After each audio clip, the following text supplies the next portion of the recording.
لوگ کہتے ہیں کوئی وظیفہ بتا دے روزی میں برکت کا، بیماری دور ہو جائے، اللہ راضی ہو جائے. ارے بھائی سب سے بڑا وظیفہ ہی 5 وقت کی نماز. وہ پڑھتے نہیں، باقی وظیفے پوچھ رہے ہو. یقین کریں احادیث میں مضمون ملتا ہے نماز سے روزی میں برکت، نماز بیماریوں کو دور کر دیتی ہے، نماز اندھیری قبر کا چراغ ہے، نماز آپ کی طبیعت کو حشاش بشاش پوچھ رہے. نماز آج ماشاءاللہ نمازی مجھے دیکھ رہے ہیں سن رہے ہیں، آج جب بھی وضو کرتے ہیں بتائیں کتنا ٹینشن ریلیز ہو جاتا ہے، بندہ نیا ہو جاتا ہے. کاروبار کام کاج سے اٹھ کر تھکا ہوا ہے، وضو کرے نماز پڑھے، اس کے بعد لگتا ہے نئی انرجی آ گئی، اتنا فریش کر دیتی ہے نماز. نماز پڑھے تو نا. نمبر 1 کسی صورت نماز قضا نہیں ہونی چاہیے، مسجدوں میں آیا کرو. ہاں کہا جاتا ہے کہ ایک جگہ پر ڈاکوؤں کی ایک ٹیم نے کسی مالدار شخص کو لوٹا، اس کے گھر میں گھسے، جیسے ہی گھر میں گھسے تو شخص کی آنکھ بھی کھل گئی، اس نے شور مچا دیا. تو جیسے ہی شور مچ گیا تو ڈاکو بھاگنے لگے، تو محلے والے بھی ان کو پکڑنے کے لیے پیچھے بھاگ گئے. وہ ڈاکوؤں کی جو ٹیم تھی وہ آگے آگے، محلے والے چور چور کہہ کے پیچھے بھاگتے رہے. آگے جا کر ڈاکوؤں کو ایک مسجد نظر آئی، کوئی اور جگہ تو سمجھ نہیں آئی، وہ مسجد میں گھس گئے اور مسجد میں جا کر جھوٹ پھوٹ نماز پڑھنے. محلے والے ڈھونڈتے ڈھونڈتے مسجد میں آ گئے، یہاں تو نمازی نماز پڑھ رہے ہیں، ڈاکو لگتا ہے کہیں اور چلے گئے. وہ ڈاکوؤں کو چھوڑ کر واپس چلے. اب جو ڈاکوؤں کا سردار تھا نا، بڑا عقلمند آدمی تھا، اس نے اپنی ٹیم کو جمع کیا اور کہتا ہے یار ایک بات بتاؤ، آج میں نے جھوٹ موٹ نماز کی نقل کی ہے، اللہ کے گھر میں آ گیا، اللہ نے دنیا کی ذلت اور رسوائی سے بچا لیا. اگر سچ نماز پڑھیں گے تو پھر کتنی برکتیں ملیں گی. اللہ ادھر بھی بچا لے گا، ادھر بھی بچا لے گا. میں نیت کرتا ہوں کہ آج کے بعد میں نے ڈکیتی نہیں مارنی، میں نے حرام کھوانا نہیں ہے، میں توبہ کرتا ہوں، تم بھی چاہو تو توبہ کر لو. اس کے چیلوں نے کہا ہمارے ڈکیتی میں بھی آپ سردار تھے، اب جب توبہ آپ کر رہے ہیں تو توبہ میں بھی ہم آپ کے ساتھ ہیں. سب نے توبہ کر لی، اللہ کی بارگاہ میں رجوع لائے اور نیک نمازی بن گئے. اب نماز جو ہے نا وہ کس طرح اور کہاں کہاں بچاتی ہے. قرآن پاک میں اللہ کریم ارشاد فرماتا ہے ان الصلاۃ تنہی عن الفحشاء والمنکر، کہ بے شک نماز بے حیائی اور بری باتوں سے روکتی. بڑی کمال کی چیز ہے. لوگ کہتے ہیں یار معاشرے کو ٹھیک کرو. سچی بات یہ ہے کہ ہم معاشرے کو نمازی بنا دیں، بندوں کو نماز کو ٹھیک کر لیں. اگر آپ کسی کی نماز درست کر لیں اور اس کو نمازی بنا دیں نا، ہم کہ یار اس کے اندر یہ بھی بری عادت، یہ بھی بری عادت، یہ بھی بری عادت. آپ اس کو ٹھیک نماز پڑھنا سکھا دیں، باقی کام نماز کر لے گی. کیونکہ رب نے قرآن میں فرمایا نا کہ نماز بے حیائی اور بری باتوں سے روکتی ہے. نماز شیطان پر پتہ کتنی بھاری ہے. شیطان جب نماز فرض ہوئی نا تو شیطان رونے لگا، تو اس کے شاگرد جمع ہو گئے اور رونے دھونے کی وجہ پوچھی تو کہتا ہے اللہ کریم نے مسلمانوں پر نماز فرض کر دی ہے. شاگردوں نے کہا پھر کیا ہوا؟ شیطان کہتا ہے مسلمان نمازیں پڑھیں گے اور اس کی برکت سے گناہوں سے بچ جائیں گے. تو چیلوں نے کہا پھر ہمارے لیے کیا حکم ہے؟ جواب دیا جب کوئی نماز کے لیے کھڑا ہو تو اس کو ایک کہے کہ دائیں دیکھ، ایک کہے بائیں دیکھ، اور اس کو الجھا ڈالو، کنفیوز کر دو، تاکہ اس کا دل جو ہے وہ نماز میں نہ. اے میرے پیارے اسلامی بھائیوں، یہاں 2 باتیں بڑی اہم ہیں. ایک تو نماز شیطان پڑھنے نہیں دیتا، اور پڑھتے ہیں تو نماز میں دھیان نہیں لگنے دیتا. ٹھیک ہے نا. اب 2-3 چیزیں جو انشاءاللہ اس کو کور کرنے کی کوشش کرتا ہوں. سب سے پہلے نماز کی اہمیت. ہماری لائف میں نماز کی اہمیت کتنی ہے یہ چیک کرنا ہے. مطلب مسلمان کے ذہن میں وہم میں ہونا ہی نہیں چاہیے کہ نماز بھی قضا ہو سکتی. کیسے ہو سکتا ہے؟ پاسبل ہی نہیں ہے. لیکن جناب دکان پہ گاہک بہت تھے اس لیے ظہر چلی گئی، شام ذرا رش کافی تھا اس لیے عصر چلی گئی، بس مغرب میں نے اس لیے قضا کر دی کہ عشاء کے ساتھ پڑھ لوں گا، فجر میں یار آنکھ نہیں کھلتی ہے. کمال ہے. اتنے عجیب عجیب ایکسکیوز لوگ دے رہے ہوتے ہیں کہ سمجھ نہیں آتا کہ مطلب آپ کی کبھی ٹرین چھوٹی اس لیے کہ صبح ٹرین تھی آنکھ نہیں کھلی، کبھی فلائٹ چھوٹی، کبھی کوئی آپ کا گاہک کہے یا کوئی اہم پارٹی کہے یا آپ کا باس کہے کہ صبح 8 بجے فلاں جگہ پہنچنا ہے، ضروری ہے پہنچنا، آپ 7:30 بجے پہنچ جاتے ہیں، الارم رکھتے ہیں. باقی تمام چیزوں کی اہمیت ہے، ہمارے نزدیک نماز کی اہمیت نہیں ہے. جس کے نزدیک نماز کی اہمیت ہے نا، اچھے نمازیوں سے. کمال بتاؤں آپ، جو 5 وقت کا پکا نمازی ہے نا وہ بے چین رہتا ہے اس کی کبھی جماعت چلی جائے، اس کو اندر ہی اندر سے الارم بجتا ہے یار میری عشاء باقی ہے، میری مغرب باقی ہے. اس کو چین نہیں آئے گا، اس کی باڈی ریکال کرتی ہے کیونکہ اس نے اپنے ذہن میں یہ بٹھا لیا ہے، یہ سافٹ ویئر اپڈیٹ ہو چکا ہے، کچھ بھی ہو جائے میری نماز قضا نہیں ہو سکتی. مبارک ہو انہیں جن کی نماز قضا نہیں ہوتی. کیسے نماز قضا ہو جائے بھائی؟ کبھی ہماری ناشتہ قضا ہوا، کبھی دوپہر کا کھانا قضا ہوتا ہے کہ نہیں یار آج فجر یار جلدی میں تھا، ناشتہ ہی کھانا بھول گیا، اب دوپہر کا کھانا ہی نہیں کھایا. باڈی ریکال کرتی ہے, ہمیں باڈی بتاتی ہے کہ یار دوپہر کا کھانا نہیں کھایا, بھوک لگ رہی ہے. اپنی زندگی میں نماز کو ایسا شامل کر لو کہ تمہیں کوئی یاد نہ دلائے, تمہارا دل تمہارا دماغ خود اندر سے کہے کہ نماز کا وقت ہو گیا, چلو نماز. ہاں, اور ایسا ہو جاتا ہے ماشاءاللہ. دیکھیں جو 5 وقت کے برسوں سے نمازی ہے نا, ان کی نماز قضا نہیں ہوتی, بالکل ٹائم پہ وہ نماز پڑھتے, کیونکہ انہوں نے اپنی زندگی کا اسے ایک حصہ بنایا. کچھ لوگ حصہ نہیں بناتے, موڈ آتا ہے جیسے ابھی بیان ہوا کل سے نماز پڑھوں گا, 3 دن بعد پھر نماز ختم. وہ جوش آتا ہے, جوش اپنی جگہ پر. آپ کو روٹین بنانی ہوگی, آپ کو پہلے اپنے آپ کو سمجھانا ہوگا. اور نماز کتنا ضروری ہے آپ کو بتائیں. احادیث میں فرمایا گیا الصلاۃ عماد الدین, نماز دین کا ستون ہے. اب اس مسجد میں یہ ستون نظر آ رہے ہیں آپ کو, پلر. اللہ نہ کرے کوئی پلر کاٹ دے, کیا ہوگا؟ عمارت گر جائے گی. تو ہمارے اور آپ کے دین کا پلر ہی نماز ہے. پلر ہی نہیں ہے تو عمارت کیسے کھڑی ہوئی؟ سمجھیے اس بات کو. نمازی کے انعام اللہ اکبر. اچھا پھر کچھ لوگ پتہ کیا کہتے ہیں, یار میں مسجد میں نہیں جا سکتا, بڑا بیزی ہوتا ہوں. میری اور آپ کی کیا اوقات ہے, مسجد میں نہیں آ سکتے. اللہ جسے بلاتا ہے وہی اللہ کے گھر میں آتا ہے. مجھے ایک بات بتاؤ نا, آپ کے گھر میں آپ کی بغیر اجازت کوئی آ سکتا ہے؟ گھنٹی بجائے میں آپ کے گھر میں آنا چاہتا ہوں, آپ کہیں گے کون ہے بھائی, میں تو نہیں جانتا, میں نے بلایا تو نہیں آپ کو. ایسا ہی ہے نا, میرے اور آپ کے گھر میں کوئی بغیر اجازت نہیں آ سکتا, اور اللہ کے گھر میں ایسے ہی منہ اٹھا کر آ جائے گا. جو نہیں آتا نا وہ اللہ سے معافی مانگے. ہمارے ایسا ہوتا ہے کہ دکاندار, دکان کا مالک مسجد میں نہیں آتا, اور اس دکان پر کام کرنے والا 5 ٹائم مسجد میں جاتا ہے. اللہ سے معافی مانگو, اللہ میں نے ایسا جرم کیا کر دیا, اس کو 5 ٹائم بلاتا ہے, مجھے 1 ٹائم نہیں بلاتا, یہ میرا قصور ہے. اللہ ناراض ہو گیا ہے. نہیں, ایسا تو نہیں کہ رب ناراض ہو گیا. معافی مانگا کرو اور جایا کرو مسجد میں. خوش نصیب ہیں جو روز مسجد میں آتے ہیں. اور ایک اور مزے کی بات بتاؤں, مسجد کس کا گھر ہے ذرا بتائیے. آپ کے گھر مہمان آتا ہے, آپ کی کیا تمنا ہوتی ہے؟ میرا مہمان خوش ہو کر جائے, راضی ہو کر جائے. قریب کے گھر میں آؤ گے تو وہ ویسے ہی واپس لوٹا دے گا, وہ تمہیں خوش کر کے لوٹائے, جھولیاں بھر کے لوٹائے. پھر ایک اور پرابلم, مسجد میں جاتے بھی ہیں, مسجد کا ادب ہی نہیں, جیسا منہ آیا ہے, جیسے کپڑے پسینے والے میل والے ویسے ہی لے کے چلے گئے مسجد. یہ نہ کریں. کسی سیٹ کے گھر پہ جاتے ہیں ایسے کپڑے پہن کر, کسی دعوت میں جاتے ہیں وہ تیار ہو کر پرفیوم لگا کر اچھے کپڑے استری کر کے. اللہ کے گھر میں جیسے اٹھایا گیا نہ کرو. مسجد کا اکرام کرو, منہ بھی صاف ہو, لباس بھی صاف ہو, اہتمام کریں. آپ کیا کریں جناب, جاب کرتے ہیں, کپڑے میلے ہو جاتے ہیں, ایک سوٹ رکھ لیں الگ سے, نماز کے وقت پہنے اسے. بزرگوں نے نماز کے لیے الگ لباس رکھے ہوئے تھے, خوشبو لگاتے تھے. اہتمام کرو گے نا, جتنا مسجد کا ادب کرو گے اتنا نوازے جاؤ.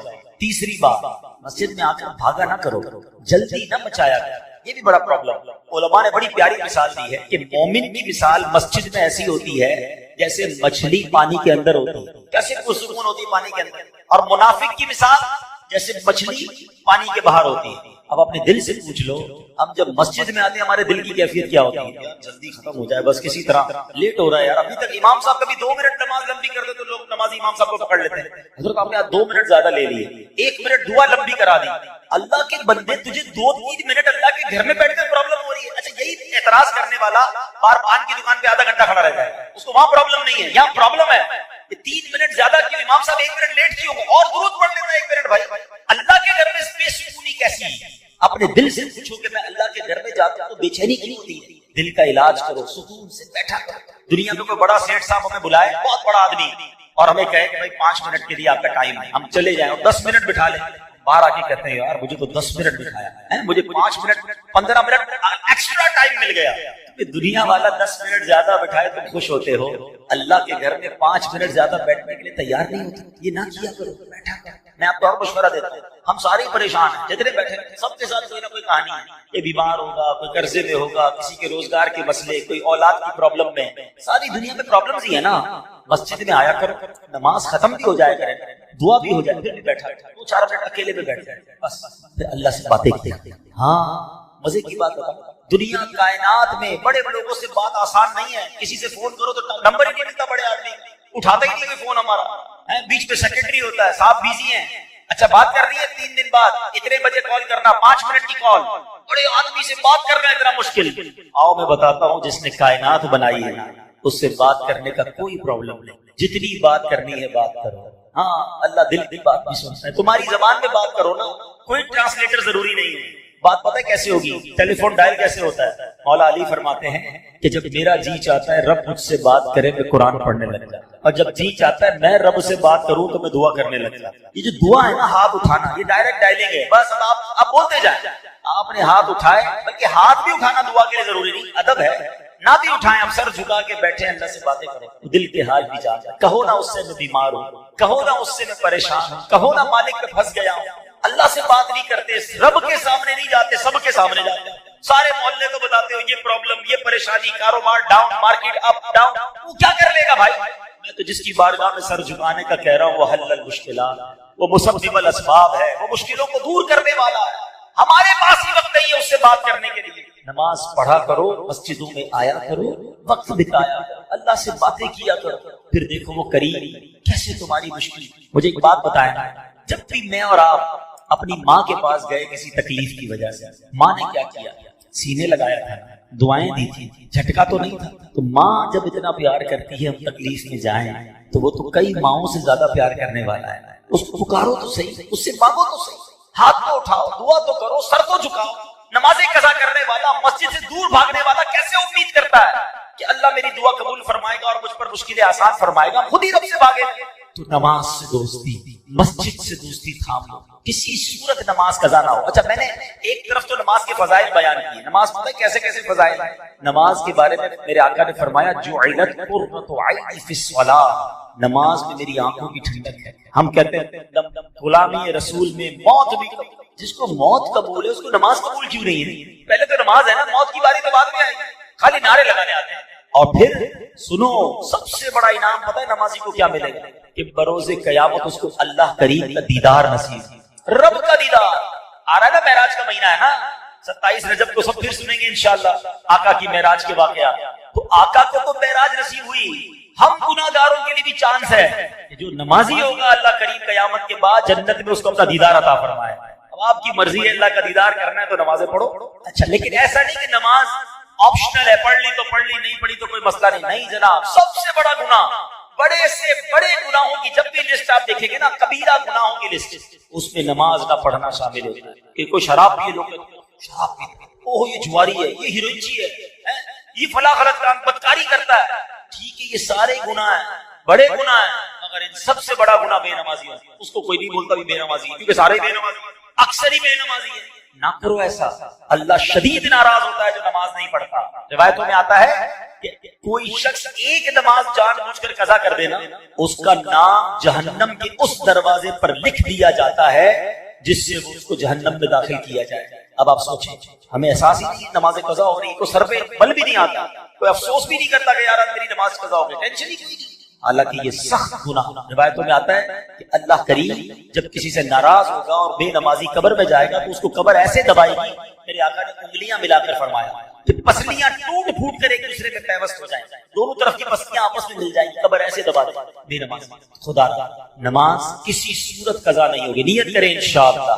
اب ایک اور مسئلہ، نماز پڑھنی، مسجد میں آنا ہے، لیکن ایک اور مسئلہ ہے. کچھ لوگ بیٹھے ہوں گے جو ماشاءاللہ 5 وقت کے نمازی ہوں گے، اور میں نے تو قرآن کی آیت سنائی ہے ان الصلاۃ تنہا عن الفحشاء والمنکر، بے شک نماز بے حیائی اور بری باتوں سے روکتی ہے. واقعہ بھی بتا دیا. ایک اور واقعے سے اس بات کو سمجھیے گا، کتابوں میں لکھا یہ بھی واقعہ کہ نزہۃ المجالس میں کتاب، بڑا عجیب و غریب واقعہ ہے کہ ایک شخص جو ہے وہ ایک عورت پر عاشق ہو گیا. وہ عورت شادی شدہ بھی تھی. اس نے اس عورت کو ایک چٹھی لکھی اور پیغام دیا کہ میرا دل تم پر آ گیا ہے. برا ارادہ تھا اس کا. اب چونکہ عورت بڑی سمجھدار تھی اور اس کا جو شوہر تھا نا وہ مسجد کا امام تھا، پرہیزگار بھی تھا، سمجھدار بھی تھی. اس نے اپنے شوہر کو پرچی دی کہ دیکھیں اس طرح مجھے ایک شخص نے پرچی دی ہے. تو شوہر نے کیا کہا کہ ایسا کرو کہ اس شخص کو تم ایک چٹھی لکھ کے دو کہ ٹھیک ہے تم ایک کام کرو کہ پہلے فلاں مسجد میں امام کے پیچھے، فلاں امام کے پیچھے 40 نمازیں با جماعت بلا ناغہ پڑھو، اگلی بات اس کے بعد کرے گا. اب اس کے دماغ میں عشق کا بھوت سوار تھا. اس نے کہا چلو ٹھیک ہے، لگتا ہے کوئی کام بن جائے گا. وہ 40 نمازوں تک، 40 دن تک، بلکہ 40 دن تک 5 نمازیں وہ بلا ناغہ اس مسجد میں جاتا اور امام صاحب کے پیچھے ادا کرتا. پڑھتا رہا پڑھتا رہا پڑھتا رہا، دل پر اثر ہوتا رہا. سبحان ربی الاعلی، سبحان ربی العظیم، اللہ اکبر. اللہ کی بارگاہ میں دعائیں کرتا رہا، نمازیں پڑھتا رہا. اب دل پر اثر ہونا شروع ہو گیا. ابھی 40 دن گزرتے ہیں تو وہ نوجوان جو ہے اب ایک اور پرچی لکھتا ہے اور کہتا ہے کہ میں آپ سے معافی کا طلبدار ہوں، اللہ کی بارگاہ میں سجدہ کر کے مجھے پتا چل گیا، نمازیں مجھے پڑھتے ہوئے پتا چل گیا کہ یہ حرام اور رب کی ناراضی والا کام ہے۔ اگر محبت کرنی ہے تو اللہ سے کرنی چاہیے، اللہ کے حبیب سے کرنی چاہیے۔ میں ان تمام حرام کاموں سے میں نے توبہ کر لی ہے اور میں اب اللہ کی بارگاہ میں توبہ کرتا ہوں۔ میری بہن، میں آپ سے جو غلط نیت تھی اس پر بھی معافی چاہتا ہوں۔ اللہ اکبر۔ اس عورت نے اپنے شوہر کو وہ پرچی دکھائی کہ دیکھیں یہ تو کمال ہو گیا، یہ شخص برے ارادے سے آیا، آپ نے نماز کا کہا، 40 نمازیں ابھی پوری نہیں ہوئی ہیں اور اس کے دل کی دنیا بدل گئی ہے۔ اللہ اکبر۔ اس شخص کی زبان پر اب بے ساختہ یہ جاری ہو گیا، صدق اللہ العظیم فی قولہ، اللہ نے قرآن میں بالکل سچ فرمایا ہے۔ اور کیا فرمایا ہے؟ ان الصلاۃ تنہی عن الفحشاء والمنکر، کہ بے شک نماز بے حیائی اور بری باتوں سے بچا لیتی ہے، روک لیتی ہے۔ ہو سکتا ہے آپ کے ذہن میں خیال ہے یار نماز تو میں بھی پڑھتا ہوں، جھوٹ پھر بھی نہیں چھوٹ رہا، فلمیں ڈرامے پھر بھی نہیں چھوٹ رہے، غلط کام تو پھر بھی ہو رہے ہیں۔ اچھا، کسی اور کے بارے میں بھی خیال آ رہا ہو، وہ بھی نمازی ہے لیکن وہ بھی غلط کام کرتا ہے۔ پہلے تو ایک بات طے کر لیں، جو قرآن میں لکھا ہے وہ سچ اور حق ہے، وہ بالکل چینج نہیں ہو سکتا۔ اس کا مطلب قرآن نے تو حق فرمایا۔ اب دوسرا آپشن کیا ہو سکتا ہے کہ جو نماز پڑھ کے بھی گناہ سے نہیں بچ رہا نا، اس کی نماز ٹھیک نہیں ہے، اس کا پرابلم نماز میں ہے۔ اور جی ہاں، میرے آقا علیہ السلام نے فرمایا سب سے بڑا چور وہ ہے جو نماز کا چور ہے۔ نماز میں کون چوری کر سکتا ہے؟ فرمایا حدیث پاک کا خلاصہ ہے جو کوے کی طرح ٹھونک مارتا ہے۔ ہم نے دیکھا ہے کچھ لوگ نماز ایسے پڑھتے ہیں وہ سجدے سے کھڑے نہیں ہوں گے، پورے پھر سجدے میں چڑھ جائیں گے، رکوع سے کھڑے نہیں ہوں گے پھر سجدے میں چڑھ جائیں گے، کوے کی طرح فرمایا ٹھونک مارتا ہے۔ ان کی نماز ہی ٹھیک نہیں ہے، جلدی جلدی نماز پڑھ رہے ہیں، نہ سکون سے رکوع کر رہے ہیں، نہ سکون سے سجدے کر رہے ہیں، نہ پراپر طریقے سے نماز پڑھ رہے ہیں۔ ایسے لوگوں کی نماز بھی ان پر لعنت کرتی ہے۔ ہاں، نماز میں قرات کرتے ہیں، تلاوت کس کس کو آتی ہے، مخارج کس کی درست ہے، نماز کے پورے احکام ہیں نا۔ اب جب تک آپ کہ میں نماز وضو بھی کروں، نماز بھی پڑھوں اور قبول بھی نہ ہو، یہ کیسے ہو سکتا ہے؟ اب سائنس نے بڑا آسان کر دیا سمجھانا۔ پہلے ہم لوگوں کو کہتے ہیں، لوگوں کو سمجھ نہیں آتی۔ اب مثال کے طور پہ ہم ہر روز نماز میں پڑھتے ہیں الحمدللہ رب العالمین، ہے نا، پڑھتے ہیں۔ معنی کیا ہے؟ تمام تعریفیں اللہ تعالیٰ کے لیے جو عالمین کا رب ہے، ٹھیک ہے۔ لیکن اگر کوئی پڑھے الحمدللہ رب العالمین، ہا اور ہا میں فرق تو تھوڑا سا ہی ہے، مگر معنی کیا بن جائے گا؟ تمام شعلے اور برائیاں اللہ تعالیٰ کے لیے۔ اب جس کی تلفظ ہی ٹھیک نہیں، اس کی نماز کا کیا حال ہو رہا ہوگا؟ ثواب ملے گا اسے جو یہ کہے گا قل هو اللہ احد، کہو کہ اللہ ایک ہے۔ کوئی کہے قل هو اللہ احد، ہا کی جگہ ہا پڑھ دے، معنی بن جائے گا بزدل۔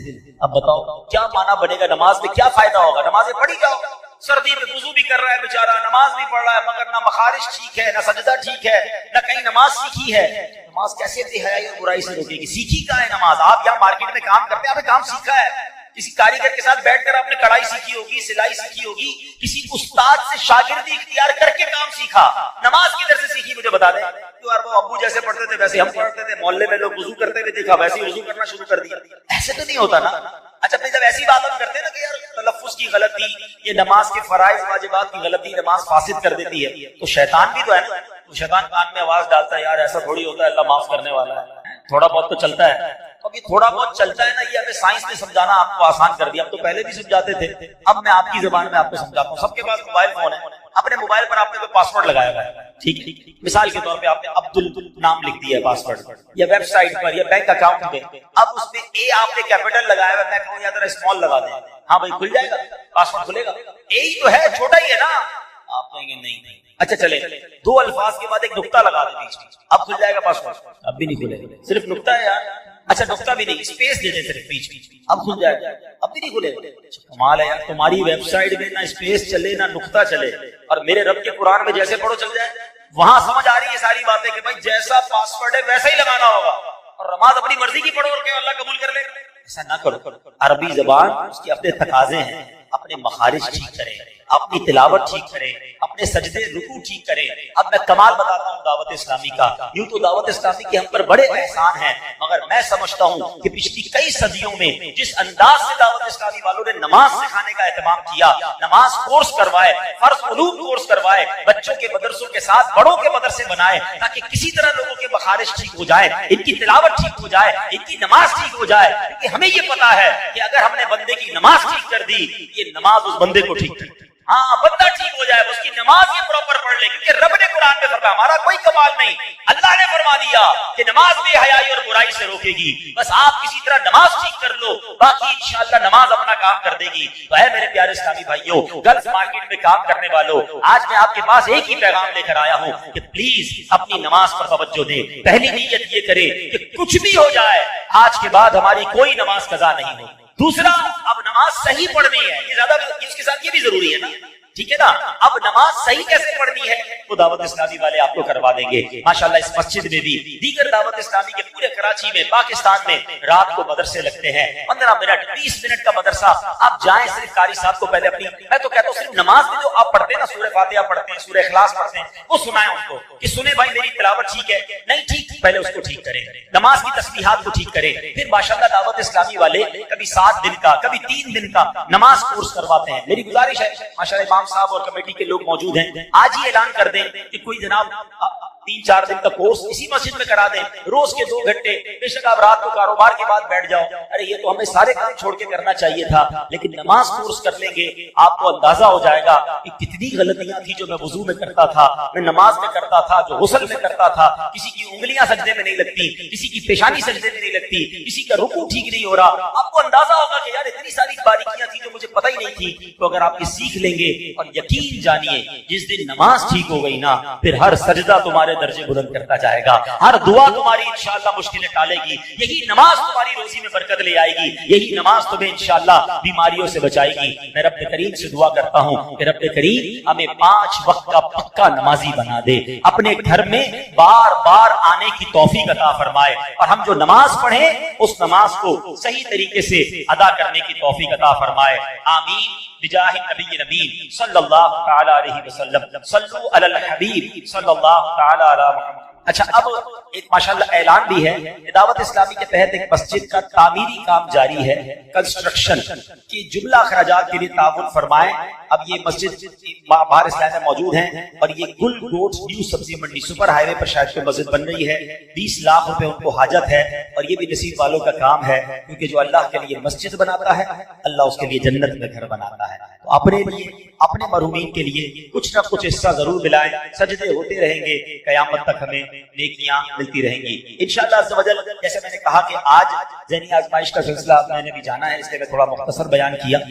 9 بجے یہ پورکی روڈ پہ ریڈیسن بینکویٹ ہے، وہاں پر ہے، لیکن اگلے آنے والے جمعے کو آپ کے قریب ہی انشاءاللہ فریئر ہال میں ایک بہت بڑا عظیم الشان جمعے کے دن رات 8 بجے 8:15 بجے عشاء کے بعد محفل شروع ہو جائے گی، 9 بجے پروگرام ہوگا، اور اس پروگرام میں انشاءاللہ جہاں سوال جواب کے ذریعے بہت کچھ آپ کو سیکھنے کو ملے گا، قبلہ مفتی قاسم صاحب سنت و بھرا بیان بھی فرمائیں گے، درس قرآن بھی ہوگا، تو آپ نے اس میں بھی آنا ہے، اور انشاءاللہ ایک اور ماشاءاللہ مسجد سبحان اللہ مسجدوں کی باہر آئی ہوئی ہے، منصور روڈ کے لیے بھی کوئی مسجد کے لیے اسلام میں موجود ہیں، ان کے لیے بھی آپ تعاون کریں، اللہ پاک ان کو کامیابی عطا فرمائے اور اللہ کا گھر خیر سے تعمیر ہو جائے۔ اب انشاءاللہ یہاں پر مزید پروگرام جو ہے وہ آگے چلے گا ماشاءاللہ۔ چلے مبارک ہو، 22 فروری سے کب تک کتنے بجے؟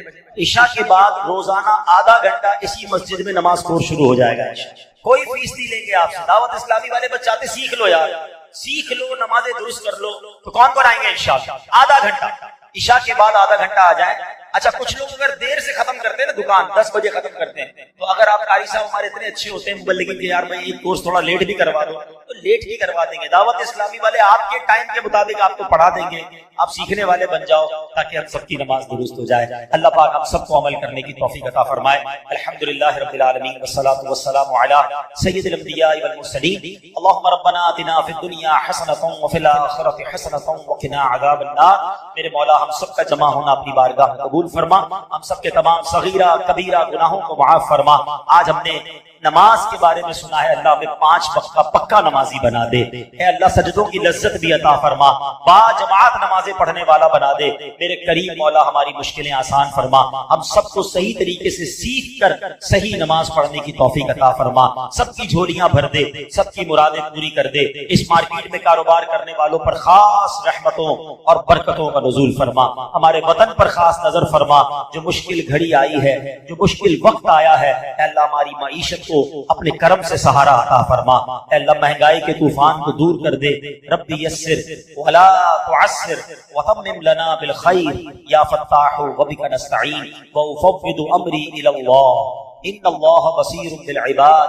میرے مولا ہم کو جلدی جلدی مکہ مدینے کی حاضری نصیب فرما۔ صلی اللہ تعالی علی خیر خلقہ محمد وآلہ وصحبہ اجمعین برحمتک یا۔ چہرہ مبارک پر بڑی خوشی کے آثار تھے۔ حضرت ابو طلحہ انصاری رضی اللہ تعالیٰ عنہ نے عرض کیا، یا رسول اللہ صلی اللہ تعالی علیہ وآلہ وسلم، میرے ماں باپ آپ پر قربان، آج آپ کے چہرہ انور پر بڑی خوشی کے آثار ہیں۔ سرکار دو عالم صلی اللہ تعالی علیہ وآلہ وسلم نے ارشاد فرمایا، بے شک ابھی جبریل امین علیہ السلام میرے پاس آئے، کہا اے محمد صلی اللہ تعالی علیہ وآلہ وسلم، جس نے آپ پر ایک بار درود پاک پڑھا، اللہ پاک اس کے اعمال نامے میں 10 نیکیاں لکھے گا اور 10 گناہ مٹا دے گا اور 10 درجات بڑھا دے گا۔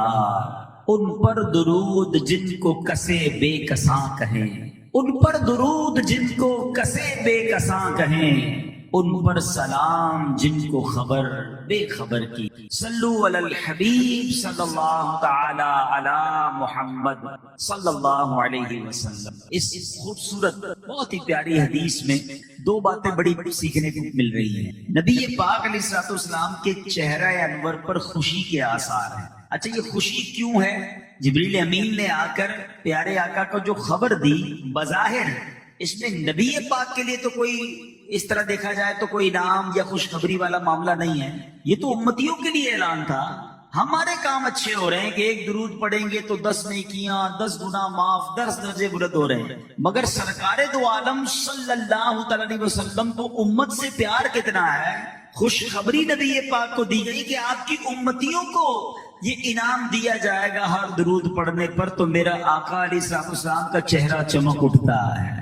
نبی پاک ہم سے کتنی محبت فرماتے ہیں، ہم سے کتنا پیار فرماتے ہیں کہ امتیوں کا بھلا ہو جائے، امتی خوشحال ہو جائیں، ان کے بگڑے کام بن جائیں تو نبی پاک راضی ہو جایا کرتے ہیں۔ شاعر کہتے ہیں نا، آتا ہے فقیروں پہ انہیں پیار کچھ ایسا، آتا ہے فقیروں پہ انہیں پیار کچھ ایسا، خود بھیک دیں اور خود کہیں منگتا کا بھلا۔ بھیک بھی دے رہے ہیں اور دعا بھی دے رہے ہیں کہ منگتے کا بھلا ہو جائے۔ اب ہمارا کام بن رہا ہے، نبی پاک راضی ہو رہے ہیں۔ اچھا دوسری خوبصورت بات کہ یہ بظاہر ہم شاید ریئلائز نہیں کر پاتے، ہم سمجھ نہیں پاتے کہ یہ انعام کتنا بڑا ہے۔ ہاں، ہر درود پر 10 نیکیاں لکھ دی جائیں گی، 10 گناہ مٹا دیے جائیں گے، 10 درجے بلند کر دیے جائیں گے۔ اللہ کی بارگاہ میں درجہ بلند ہونا، یہ ان سے پوچھو جو سرکاری دفاتر میں نارملی کام کرتے ہیں، ایک گریڈ بڑھانے کے لیے، ایک درجہ بڑھانے کے لیے کتنی کوشش کرتے ہیں۔ اتنے سال نوکری کرنی پڑے گی، اتنا ایکسپیرینس ہوگا، فلاں کورس کریں گے، فلاں ٹیسٹ پاس ہوگا، پھر جناب آپ کا گریڈ بڑھتا ہے۔ بڑھتے بڑھتے بڑھتے سنا 21 22 23 گریڈ کے بعد گریڈ ختم ہو جاتے ہیں پاکستان میں۔ مجھے اتنا زیادہ نہیں پتا گریڈ ہوگا، لیکن کوئی نہ کوئی لمٹ ہے، کہیں نہ کہیں جا کے ختم ہو جاتے ہیں۔ ایسے ہی رب عز و جل کی مہربانی دیکھو، ہر درود پر 10 درجے بڑھ رہے ہیں، ہر درود پر 10 گریڈ بڑھ رہے ہیں۔ پڑھی جاؤ نا درود پاک، 100 درود، 1000 درود ہیں، زندگی پر ہزاروں درود پڑھ لے، پتہ نہیں کتنے لاکھوں گریڈ بڑھ جائیں گے، کتنے درجے بڑھ جائیں گے۔ مگر دنیا کا گریڈ بڑھ جائے اس کے لیے فائل لے کے لوگ گھوم رہے ہوتے ہیں، درخواست پہ سائن ہو جائے، ایک گریڈ بڑھا دے صاحب جی۔ ہر درود تمہارے اور میرے 10 درجے بڑھا رہا ہے، مگر وہ پڑھنے کا ٹائم نہیں ہے۔ اچھا یہ تو اس حدیث پاک کا ایک انعام ہے، دوسرے 2 انعام ہے نا، وہ تو کمال ہے۔ اس کو اس طرح سمجھیے کہ قیامت کے دن نامہ اعمال نامے تولے جائیں گے، یعنی اعمال تولے جائیں گے۔ قرآن کیا کہتا ہے؟ فَأَمَّا مَنْ ثَقُلَتْ مَوَازِينُهُ فَهُوَ فِي عِيشَةٍ رَاضِيَةٍ۔ سورہ قاریہ میں رب نے فرمایا نا کہ اس دن جس کی نیکیوں کا پلڑا بھاری ہو گیا، وہ چین میں ہوگا، وہ مزے میں ہوگا، وہ جنت میں ہوگا۔ اور اس کے برعکس فرمایا وَأَمَّا مَنْ خَفَّتْ مَوَازِينُهُ فَأُمُّهُ هَاوِيَةٌ وَمَا أَدْرَاكَ مَا هِيَ نَارٌ حَامِيَةٌ۔ قرآن کہتا ہے جس کی نیکیوں کا پلڑا ہلکا ہو گیا، وہ بھڑکتی ہوئی، شعلے مارتی ہوئی آگ میں جائے گا، جہنم میں جائے گا۔ اور احادیث میں اس پوری بات کو مزید ایلوبریٹ، مزید سمجھایا گیا کہ ایسا بھی ہوگا کہ کسی کا ایک گناہ زیادہ ہوگا، کسی کی ایک نیکی کم ہوگی، وہ پریشان ہو کر گھومے گا، ماں باپ کے پاس جائے گا، دوستوں کے پاس جائے گا، رشتہ داروں کے پاس جائے گا، سب سے جا کر کہے گا ایک نیکی دے دو میں جنت میں چلا جاؤں گا۔ اچھا ایک گناہ میرا لے لو، کوئی ایک نیکی نہیں دے گا، کوئی ایک گناہ آپ کا میرا ہمارے سر نہیں لے گا۔ ماں باپ بھی منع کر دیں گے، بیٹا ماں باپ کو منع کر دے گا، اتنا نفسا نفسی کا دور ہوگا۔ اب ایسے وقت میں اس شخص کو کتنی شرمندگی ہوگی جس کی ایک دو نیکیاں کم پڑ جائیں گی۔ کاش تھوڑے درود اور پڑھ لیتا، کاش میں نماز کے ساتھ نوافل پڑھ لیتا، کاش میں کلمہ پاک کی تسبیح پڑھ لیتا، یا تھوڑے گناہ ہی کم کر لیتا تو میری نیکیوں کا پلڑا بھاری ہو جاتا اور میں جنت میں چلا جاتا۔ آج جو بندے کہتے ہیں نا کوئی بات نہیں یار، دوستوں کے ساتھ سب چلتا ہے، کیا کریں بھائی، معاشرے کے ساتھ چلنا پڑتا ہے، چھوٹا ہی تو گناہ ہے، معاذ اللہ ہم نے گناہ بھی اپنی مرضی سے چھوٹے بڑے بنا لیے ہیں۔ یاد رکھو ایک گناہ بھی پھنسوا سکتا ہے۔ اچھا اب سچے دل سے ایک سوال کرنا چاہتا ہوں، ریئلسٹک کوسچن، کسی کو نہیں بتانا، اپنے آپ کو جواب دے دینا کہ اگر مجھ سے اور آپ سے کوئی سچے دل سے سوال کر لے کہ یہ بتا دو یار آپ کی نیکیاں زیادہ ہیں یا آپ کے گناہ زیادہ ہیں، مر تو میں آج بھی سکتا ہوں نا، آپ میں سے بھی کسی کا انتقال ہو سکتا ہے، میرا بھی ہو سکتا ہے، آج مر گیا مثال کے طور پہ ہم میں سے کسی کا انتقال ہو جائے، قبر میں جائیں گے، نیکیاں زیادہ ہوں گی یا گناہ زیادہ ہوں گے، اپنے آپ سے پوچھ لیں، اپنے دل سے سچا سوال کرنا، لگی لپٹی نہیں، تو اکثر لوگوں کا اور شاید سبھی کا جواب یہی آئے گا کہ یار نیکیوں کا تو پتہ بھی نہیں قبول ہوئی کہ نہیں، اور گناہ تو روز ہو رہے ہیں، تو اب قیامت کے دن تو اعمال نامے میں گناہوں کا پلڑا بھاری ہو جائے گا، پھر کدھر جائیں، کیسے نکلوں گا اس سے؟ اب یہ حدیث دوبارہ سنو، اندازہ ہوگا درود پاک کیا کمال کا وظیفہ ہے۔ ہر درود پاک پر 10 نیکیاں عطا کی جاتی ہیں، 10 گناہ معاف کر لیے جاتے ہیں، یعنی درود پاک ایک ایسا شاندار وظیفہ ہے جو میزان عمل پر میرے بیلنس کو شاندار کر رہا ہے، بہتر کر رہا ہے، گناہوں کا پلڑا ہلکا کر رہا ہے، نیکیوں کا پلڑا بھاری کر رہا ہے۔ میں جتنے درود پڑھ رہا ہوں میرے گناہ کم ہو رہے ہیں، میری نیکیاں بڑھ رہی ہیں، میرے گناہ کم ہو رہے ہیں، میری نیکیاں بڑھ۔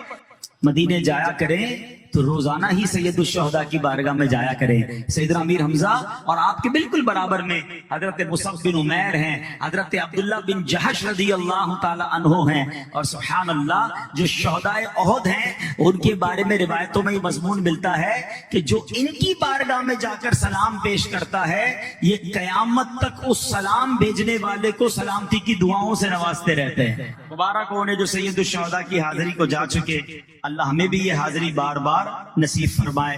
بڑی کمال کی ہستی ہیں، بڑی موٹیویشن ملتی ہے آپ کے بارے میں جان کر، سبحان اللہ۔ اے میرے پیارے اسلامی بھائیوں، آج ایک بڑی کمال کی جو ہے وہ آپ کو حدیث پاک سنانی ہے، اور بڑی کمال کی اس میں فضیلت ہے جو بتانی ہے۔ حضرت ابو امامہ باہلی رضی اللہ، یہ بڑے کمال کے صحابی رسول ہیں، بہت بلند مرتبہ، بلند ہمت والے، عبادت گزار تھے، خوب صدقہ و خیرات کرتے، کسی سوالی کو خالی ہاتھ نہیں لوٹاتے تھے، نفل روزوں کے بہت شوقین تھے۔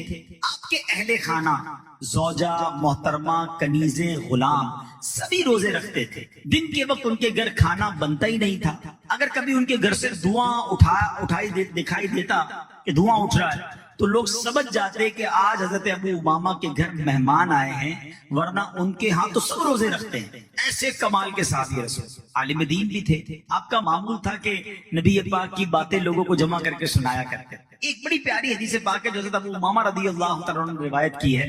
آپ روایت کرتے ہیں کہ یہ حدیث ترمذی شریف میں ہے کہ نبی پاک علیہ الصلوۃ والسلام نے فرمایا ان اغبط اولیاء عندی، بے شک میرے نزدیک میرے دوستوں میں زیادہ قابل رشک دوست وہ ہیں جن میں یہ صفات ہوں۔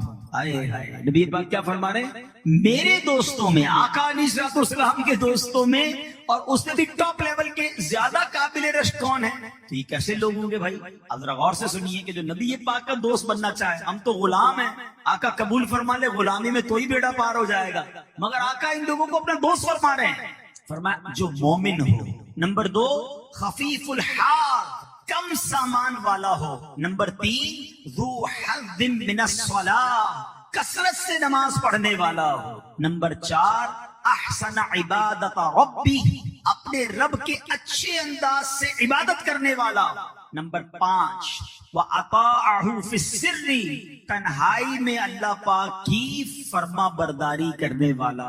نمبر 6 وَكَانَ غَامِضًا فِي النَّاسِ لَا يُشَارُ إِلَيْهِ بِالْأَصَابِعِ لوگوں میں چھپا ہوا ہو اس کی طرف انگلیوں سے اشارے نہ کیے جاتے ہو. اور نمبر 7 وَكَانَ رِزْقُهُ كَفَافًا فَصَبَرَ عَلَى ذَلِكَ اس کا رزق یعنی اس کی جو آمدن ہے بقدر کفایت ہو اور وہ اس پر صبر کرتا.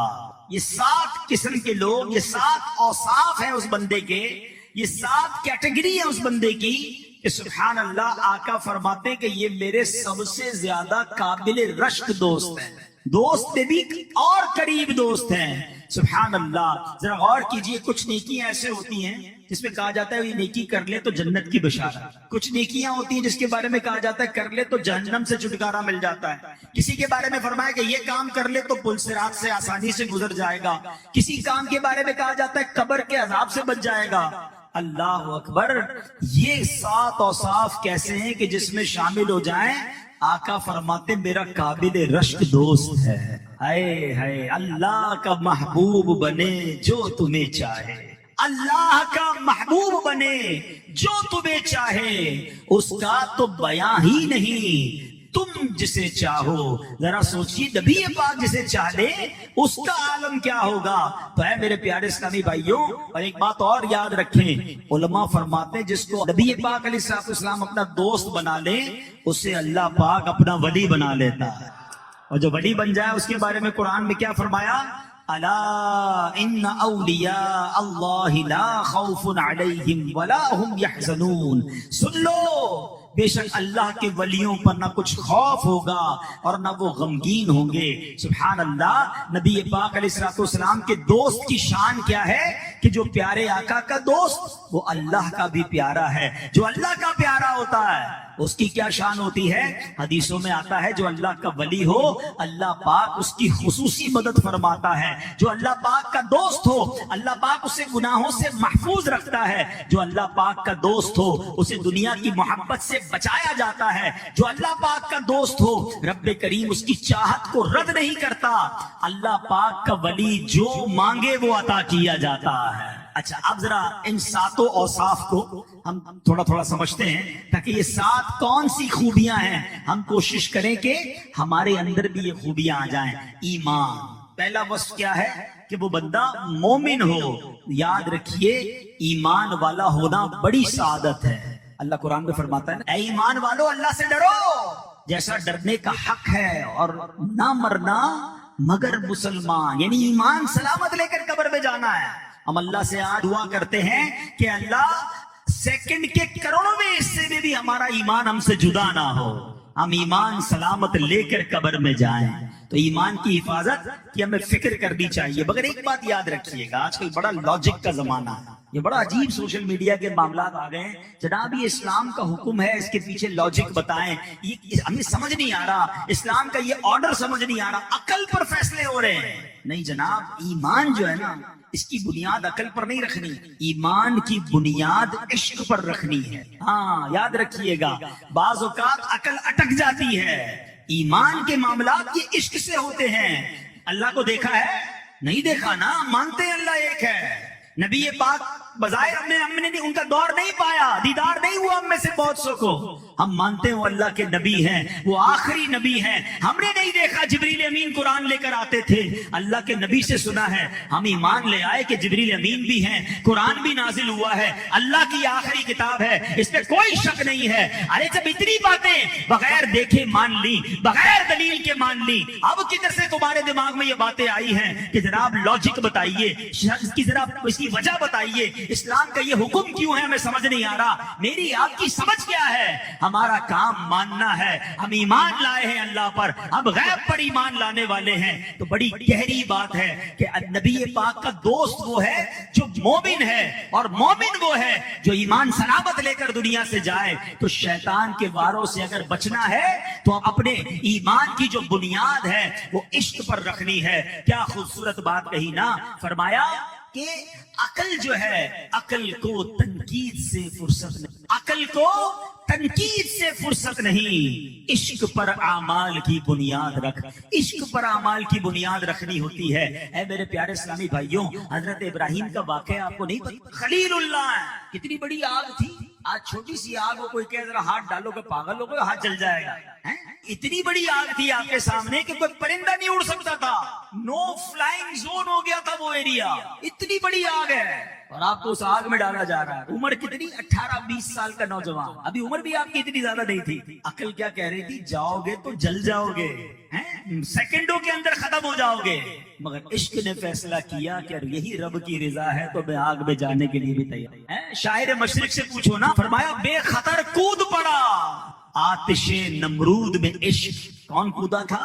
عشق کودا تھا، عقل نہیں۔ بے خطر کود پڑا آتش نمرود میں عشق، عقل تھی محو تماشائے لبے بام ابھی، عقل تو وہی کھڑی تھی، سوچ رہی تھی جاؤں نہ جاؤں، عشق نے اپنے کام کر دیا۔ وہ پنجابی شاعر کہتے نا، عشق سے چلے ہی نمبر لے گئے، ہاں عشق سے چلے ہی نمبر لے گئے، عقل منداں ایویں ہی عمرہ گالیاں، عقل مندے باتیں ہی کرتے رہ جاتے ہیں۔ تو ایمان ہے نا، وہ عشق پر اس کی بنیاد رکھنی ہے۔ سبحان اللہ۔ حضرت ابو عبید رضی اللہ تعالیٰ عنہ، کیا شاندار واقعہ ہے، میرے آقا کا معجزہ بھی ہے، اور ایمان کیسا ہونا چاہیے، یقین کیسا ہونا چاہیے۔ لوگ کہتے کیسے کہتے ہو کسی پر آنکھیں بند ہیں، کیسے کہتے ہو جناب آنکھیں کھولنی نہیں چاہیے۔ سنو نبی پاک کی تعلیم کیا ہے، اور سبحان اللہ سنن دارمی کی حدیث ہے، وہ کہتے ہیں نبی پاک ان کے گھر پر دعوت پر آئے، حضرت ابو عبید کے گھر پر، ٹھیک ہے، ان کے گھر دعوت تھی، بکری کا گوشت بنایا۔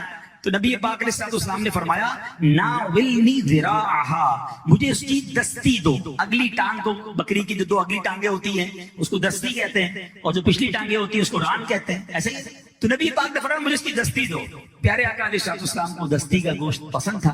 کبھی کبھی آپ کوشش کیا کریں، اللہ پاک آپ کے رزق حلال میں برکت دے، اور موقع ملے تو کبھی سنت کی نیت سے دستی کا گوشت تناول بھی کیا کریں۔ تو حضرت ابو عبید رضی اللہ تعالیٰ نے دستی پیش کر دی۔ کچھ دیر بعد نبی پاک صلی اللہ علیہ وسلم نے فرمایا ناولنی ذراع، مجھے دوسری دستی دو، ایک اور دستی دو۔ عبید نے دوسری دستی پیش کر دی۔ نبی پاک صلی اللہ علیہ وسلم نے تھوڑی دیر بعد فرمایا کہ ناولنی ذراع، مجھے دستی دو۔ حضرت ابو عبید کہتے ہیں یا رسول اللہ، بکری میں تو دو ہی دستیاں ہیں، دونوں میں نے آپ کو دے دی ہیں۔ اللہ اکبر۔ نبی پاک نے کیا فرمایا؟ اس ذات کی قسم جس کے قبضے میں میری جان ہے، اگر تم خاموش رہتے اور جب تک میں تم سے مانگتا جاتا تم مجھے بکری کی دستی دیتے رہتے، بکری کی دستیاں ختم نہ ہوتی۔ اب نبی پاک فرما رہے ہیں، اب ذرا غور کیجیے کیا تربیت کی ہے صحابی رسول کی۔ عقل کیا کہہ رہی ہے کہ دو دستیاں ہیں، تیسری کدھر سے لاؤں؟ اور آقا فرما رہے ہیں یہاں عقل کا کام نہیں ہے، میں مانگتا رہتا تم دیتے رہتے، بکری کی دستیاں کبھی ختم نہ ہونی تھی۔ یہ وہی نبی ہیں جناب، جب ان کی انگلیاں برتن میں جاتی ہیں تو 500 انگلیوں سے پانی کے فوارے ایسے جاری ہوتے ہیں کہ 1500 صحابہ پانی پی لیتے ہیں، ان کے جانور پانی پی لیتے ہیں، ان کے برتن بھر جاتے ہیں، صحابہ وضو بھی کر لیتے ہیں۔ صحابی سے پوچھا گیا بتاؤ تو صحیح پانی نکل کتنے جوش سے رہا تھا؟ کہتے اللہ کی قسم اگر 1,00,000 صحابہ ہوتے، میرے آقا کی انگلیوں سے ایسے فوارے جاری تھے کہ سب کے سب سیراب ہو جایا کرتے۔ میرے رضا کہتے ہیں نا، انگلیاں ہیں فیض پر، ٹوٹے ہیں پیاسے جھوم کر، ندیاں پنجاب رحمت کی ہیں جاری، واہ واہ اللہ اکبر۔ مگر اس واقعے سے جہاں نبی پاک کا کمال پتا چل رہا ہے، وہاں تربیت بھی کیا ہو رہی ہے۔ عقل تمہاری کہہ رہی ہے دو دستیاں ہیں، آنکھیں تمہاری کہہ رہی ہیں دو دستیاں ہیں، نہیں نہیں، اپنے ایمان کی بنیاد اپنی عقل اور اپنی نگاہوں پر نہیں، میرے فرمان پر رکھو۔ جب نبی پاک فرما رہے ہیں تمہارا کام تھا دیتے جاتے دستیاں کبھی ختم نہ ہو۔ ایمان ہونا چاہیے، اس کی بھی سن لی اس کی بھی سن لی، اب سارا دن پریشان ہیں۔ مولانا صاحب ذرا یہ بتائیں یہ کیوں ہوتا ہے، یہ کس لیے ہوتا ہے؟ بھائی کیوں سنی آپ نے؟ اتنا کمزور ایمان ہے آپ کا کہ آپ کو جو کچھ سنا دے آپ ٹینشن میں آ جاتے ہیں۔ دیوار ہونی چاہیے، عقیدہ ایمان ایسا مضبوط ہونا چاہیے کہ کوئی لا دین کوئی بے دین کوشش بھی کرے۔ وہ کہتے نا اگر کمزور چھوٹی سی گتے کی دیوار ہو تو اس پہ پن چبو تو پن اندر چلی جاتی ہے، مگر کنکریٹ کی دیوار میں آپ سوئی یا پن ڈالیں وہ پن ٹوٹ جائے گی، اندر نہیں جائے گی۔ اپنے ایمان کو اتنا مضبوط کر لو کہ کوئی بد عقیدگی کی بدگمانی کی آپ کے اندر پن داخل کرنا چاہے،